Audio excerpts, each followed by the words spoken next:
Hello, loves. Today, I want to talk to you about something that so many of us want to ignore, spiritual business realm, but it's such an important topic. And that is why so many soul aligned, soulful, spiritual entrepreneurs struggle with money.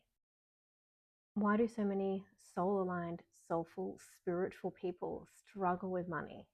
It's not because their business isn't aligned. It's not because they're not powerful. It's usually because we've absorbed some kind of sneaky conditioning. And today I'm going to make you aware of what that is and also how to shift it. So many spiritual, soulful people feel like they're getting away with like something naughty because they're doing something that they love and getting paid for it. And there's something internally that wants to rebalance that. We really, really want to watch this. So, like the fact that you can do something that you love and be paid abundantly, like you need to become comfortable with that. You need to become really, really internally expanded enough to be able to receive kind of work that just brings you so much joy. And this is where people trip up because they do that rebalancing. And that rebalancing can look like downplaying our value or undercharging. There are all of these internal conditioning points at which we've not quite become comfortable enough to expand into because it's just like joy upon joy upon joy. And our systems can get overloaded and bring us back down to a place that's internally safe, but may not be something that is super nourishing for us and nurturing for us on an abundance.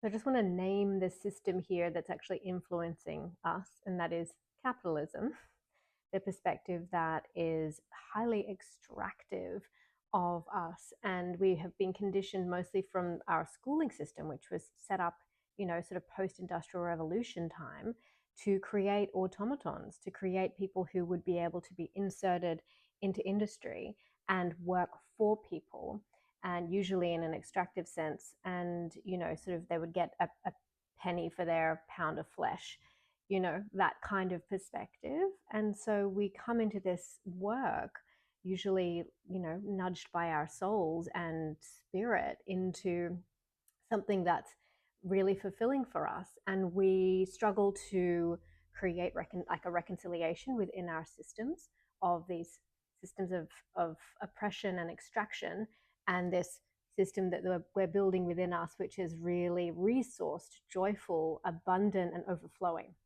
And it's our job to really find that reconciliation within ourselves.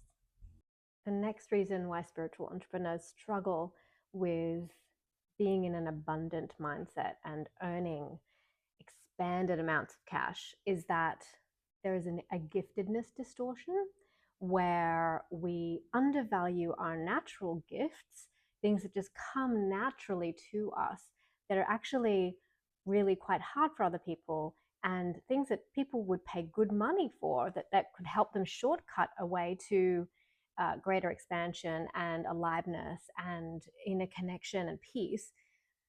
But because it comes so easy for us, and because it emerges from us in such usually quite joyful ways, we tend to diminish it. We tend to play it down and not actually embody its full worth and value to others. So this distortion is a poison we've internalized. And this is keeping a lot of very gifted, brilliant women from truly soaring with their gifts in the world and offering them at their full value, because they look at themselves and cannot see how, say, they equate to a lawyer giving advice in in an office, or a doctor giving some kind of advice to their patients. And this is really, really distorted thinking, because as you expand in this work and you begin to learn more about the spiritual laws of money, you'll know that anyone who adds more light to the world through their beingness, through their contributions, through their art, through their creativity, through their leadership, they will be recompensed. There is a divine law of compensation, which recompenses anyone who adds light to the world.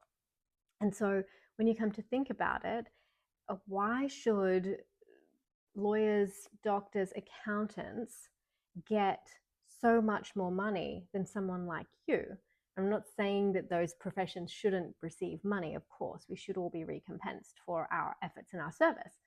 But why should they get more when the amount of light that you are actually delivering to the world is vastly more expanded, right? Allow yourself to rest into the knowing that that light that you're adding to the world is always going to be divinely recompensed. I frankly cannot think of any other industry that I would rather see flourish than those who are adding light to the world. Really, like, let's think about that in this time on our earth in 2025. We need more healers. We need more people working their light, contributing in service to our world. So don't you think that deserves compensation? Like, really expanded compensation. And one last reason I'm going to add here is the wounded healer archetype. Oh, this one is a deep one because so many women that I work with in particular have a little bit of a dance with this because they have these very, very extensive gifts in the healing space.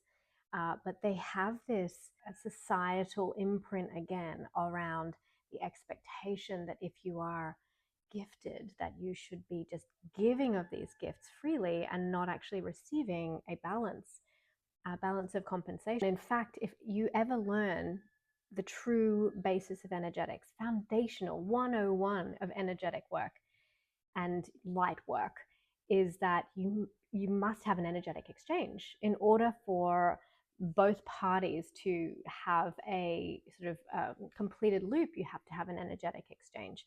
So if a healer gifts something to somebody else and there is not an exchange coming back, and again, doesn't necessarily need to be money, but yeah, we work with money in this world. If an exchange doesn't come back, then that person who received the healing doesn't actually fully receive all of the benefits because there must be an equal exchange. So the wounded healer archetype is actually based on a misplaced cultural template where the expectation of the gifted one of not being compensated, it's a really, really flawed perception because sure, maybe way back in time when it was the village shaman or shaman or medicine woman or whomever who was doing the healing, they probably wouldn't have been paid cash, but they certainly would have been taken care of. They certainly would have been resourced. They certainly would have been fed and gifted and given things. But our culture is not set up like that right now. Certainly our Western culture isn't set up like that. So being able to exchange cash is just how it works today. But yes, you must be compensated for your work as a healer.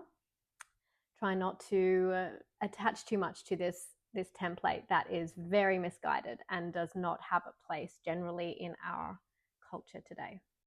So how do we shift this? How do we move out of this space of under-earning, undercharging, undervaluing our work as spiritual entrepreneurs?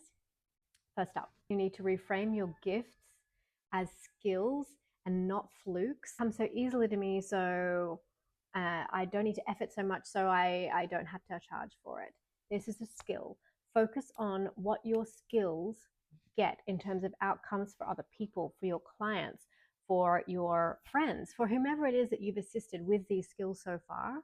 Have a real think about the concrete examples of what outcomes you've actually uncovered for people or allowed for people to land in. Get your pen and paper out and start writing them down, because it's really important that your mind sees this in black and white and is able to embody more of its innate worth and the additional value that you add to the world with this skill. The second way to shift this is interrupt the undercharging reflex that you have. Undercharging doesn't make you more accessible, it makes you more misaligned, and it draws people to you that are not your ideal clients, that will drain you of your energy, that will create more disruption in your life than actual flow.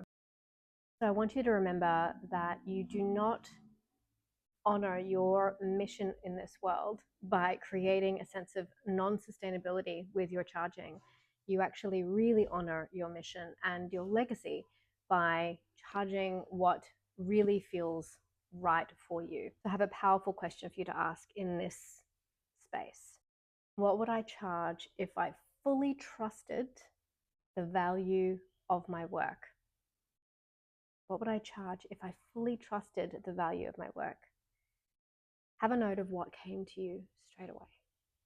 And you don't necessarily have to go there right now, but just have that in mind and begin to work your way towards that with your price points. This is that you don't have to just have one offering, right? Remember, there's a ladder and a funnel of products, a suite of products that you can actually create for people and be extremely accessible in terms of small opt-ins that are free, small little like offerings in terms of value that are free, all the way through to highly proximal one-on-one sacred support with people, right?